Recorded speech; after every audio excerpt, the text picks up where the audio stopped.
not quietly infiltrating China's mainland. By day, we saw it cruising in as product on cargo ships from around the world. By night, it screams its presence in electronic billboards and decadent architecture. Here's proof of the economic growth. Just take a look at this skyline. All of these were built in the last 10 years. There's an awful lot of money here, and Northern California business wants a part of it. For Intel, the timing couldn't have been better. We just announced we will have the second phase of this site. So this is not built yet? Not built yet. I visited Intel in Shanghai, where 800 people test and assemble the chips designed and created in Folsom. So all of our cell phones have one of these in it? Yes, and some digital camera. The Shanghai plant has safety and security features unheard of in most Chinese factories. And the plant manager proudly showed us plans for tripling the factory size. We will complete this building August next year.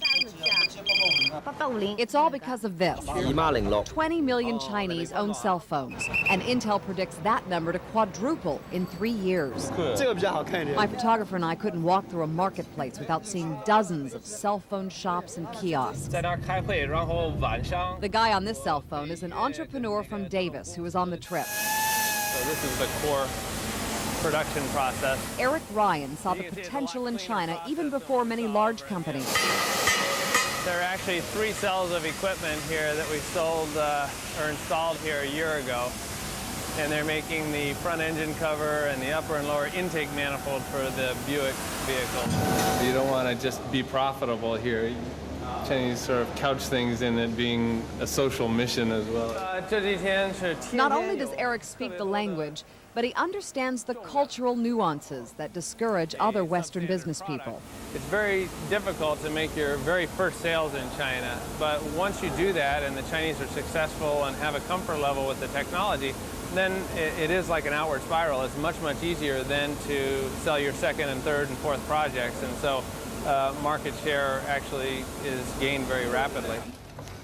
He says the biggest mistake California companies make is expecting a deal on their first trip to China. They lay their brochures out and introduce their companies and their products and then say, hey, you ready to make a deal, you know? And when Chinese encounter that, they tend to just absolutely freeze up because China is such a relationship-based place.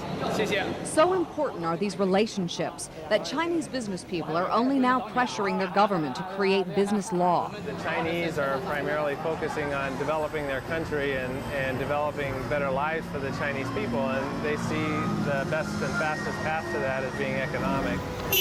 Eric told me, despite all the capitalism, China is not about to jettison their communist leaders.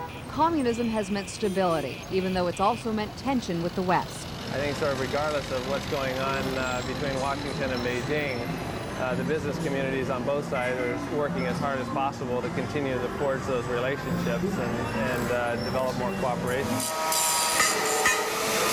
For a country so steeped in communist tradition, capitalism seems to be the focus of the future. But partnerships aren't born overnight. Eric told us he's fond of this Chinese saying: the first time we meet, it's to know each other. The second time, we can call each other friends. The third time, we do business. Christina Mendonca, News 10.